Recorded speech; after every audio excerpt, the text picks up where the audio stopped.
Jesus didn't leave his followers in the dark. He gave a final alert, and that alert is sounding right now. The shocking truth: most believers are waiting for political chaos or global disaster, but they're missing the real warning, the one that Jesus said would come quietly yet decisively just before the rapture. This isn't a theory, it's a prophetic reality unfolding under our noses.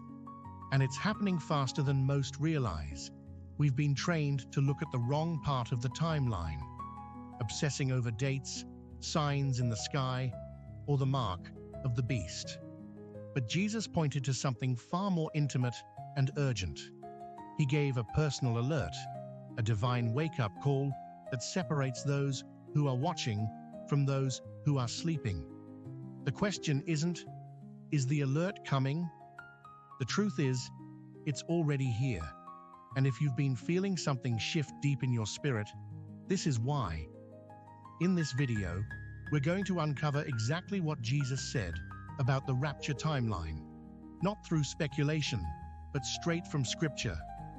We'll break down the final signal that marks the end of the timeline, why it's been hidden in plain sight, and how it's already in motion. By the end of this message, you'll understand what most Christians have completely missed, and why ignoring this alert could cost more than you think. So before we go any further, pause. Really pause. This isn't entertainment. It's a line in the sand. Hit the like button if you're ready for truth, share this with someone asleep in the spirit, and comment, "I'm listening," if you feel the urgency. Because once you hear what comes next, you won't be able to unhear it.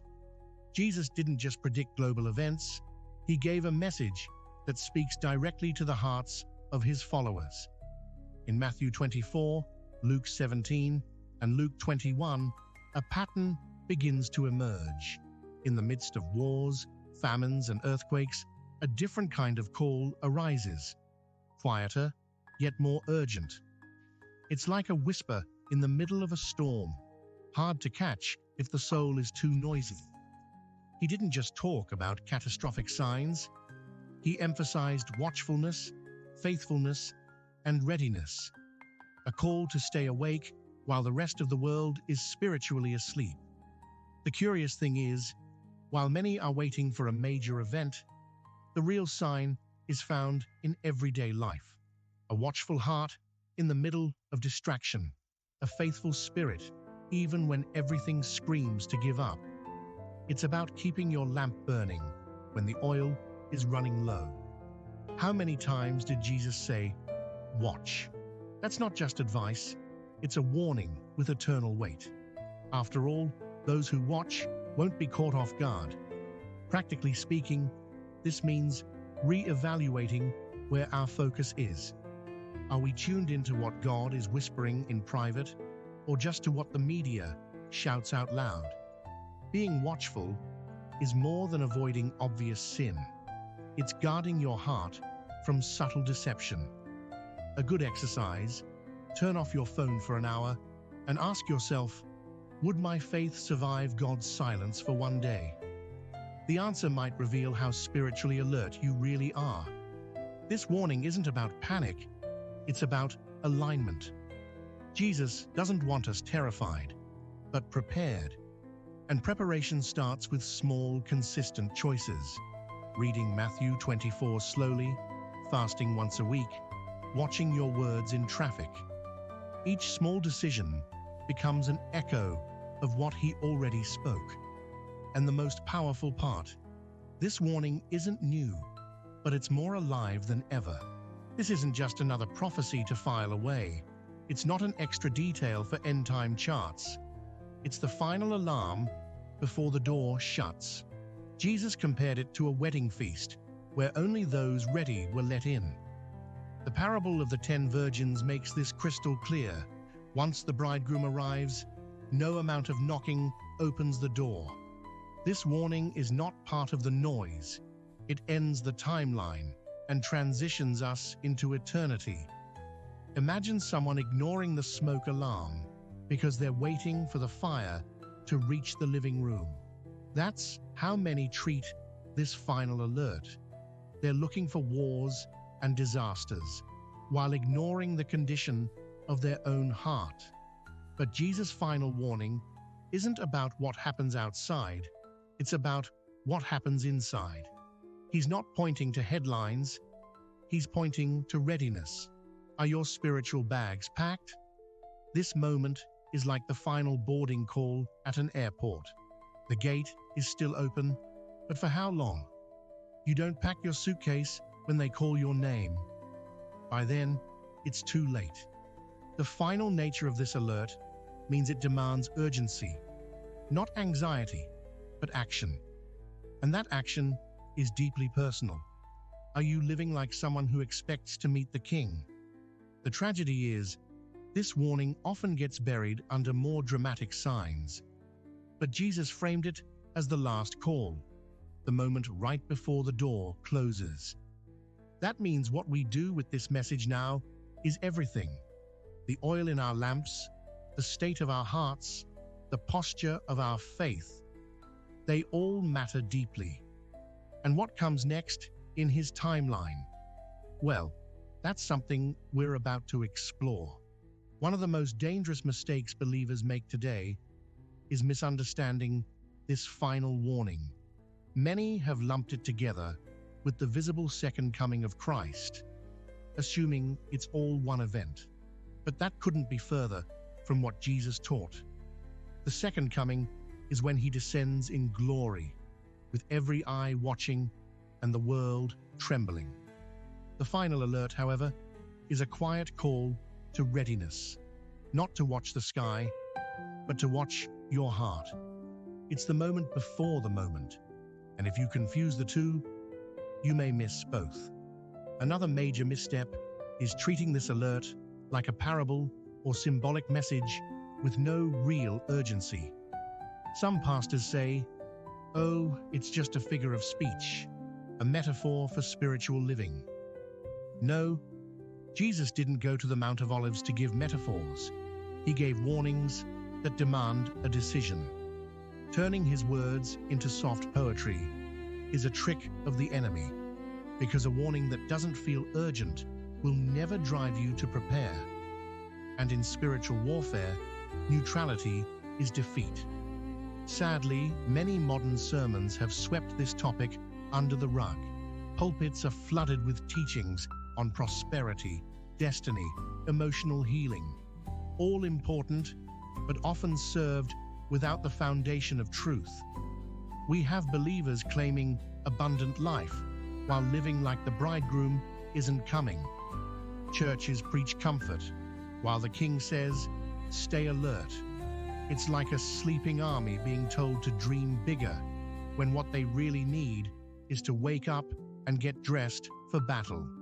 And you know what? That's exactly what Jesus warned about. Think of it like being on a sinking ship while the captain gives motivational talks. You're strong. You're enough. You're going to do great things. But no one's saying, "Grab a lifeboat now."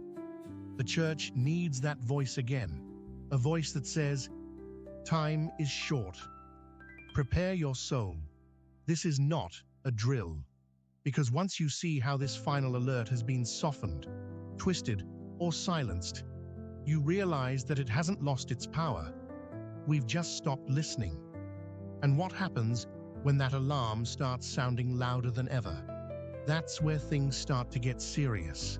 What if the final warning isn't something we're waiting for, but something already ringing in the background of our lives? Jesus didn't say the alert would come with fireworks or political chaos. No, he said the signs would be subtle, even silent to the untrained ear. One of the clearest markers, a growing coldness in the hearts of many. When love grows cold, when spiritual passion fades, when churches feel more like events than altars, that's not just burnout. That's the warning already speaking. We're seeing it now, not in news headlines, but in everyday lives. People once on fire for God, now numb, distant, distracted. Prayer has become a routine. Worship feels mechanical. Conviction is rare. And it's not just outside the church. It's within. There's a quiet divide happening right under our noses. Some believers are waking up, repenting, returning, while others are yawning through the midnight cry. This is the great spiritual separation, and it's happening in slow motion. One of the most chilling things about this moment in time is how deception no longer looks like evil. It looks like light. The enemy isn't showing up with horns. He's wearing a suit, quoting scripture, and preaching tolerance without truth. That's what makes this alert so easy to miss. It's hidden beneath comfort, hidden beneath distraction. But for those who are spiritually sensitive, something feels off. It's like walking into a room and sensing the atmosphere has changed, but everyone else is acting normal. The final alert is not on the way. It's echoing right now. And if you're not tuned in, you'll think the silence is peace, when it's actually preparation. This isn't a season to be casual with your walk with God. It's a time to sharpen your discernment, test every voice, and stay anchored in the Word like never before. Because if the alert is already sounding, the next step in the prophetic timeline is closer than most people think. Jesus never left us with a chaotic puzzle. His prophetic words form a precise timeline, not just to predict the future, but to prepare us for it. If you look closely, there's a divine sequence. Deception comes first, then spiritual coldness, followed by division, the final alert, and then the rapture. Each stage flows into the next, like dominoes falling one after the other. And right now, we're living right between that division and the final call, which means we're closer than we think.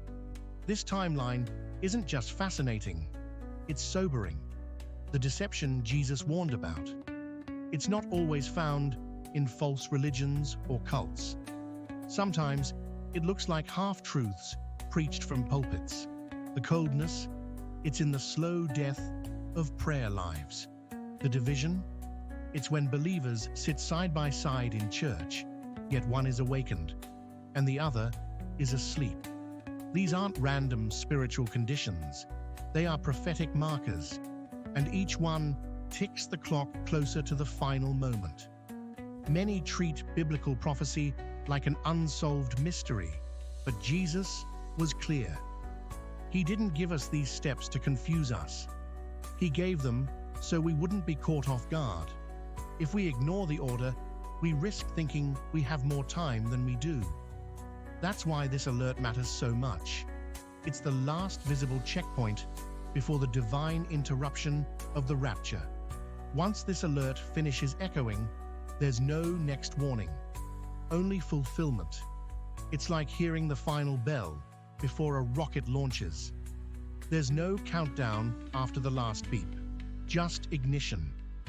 That's the kind of moment we're in prophetically. And those who understand the timeline aren't wasting it.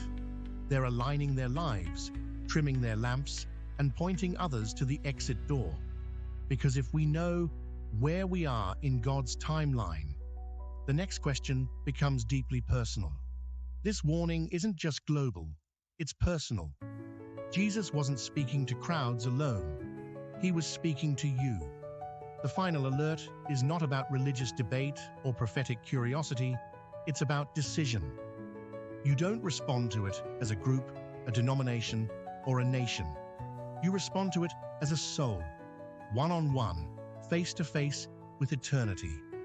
And right now, that call is pressing into hearts with more urgency than ever before.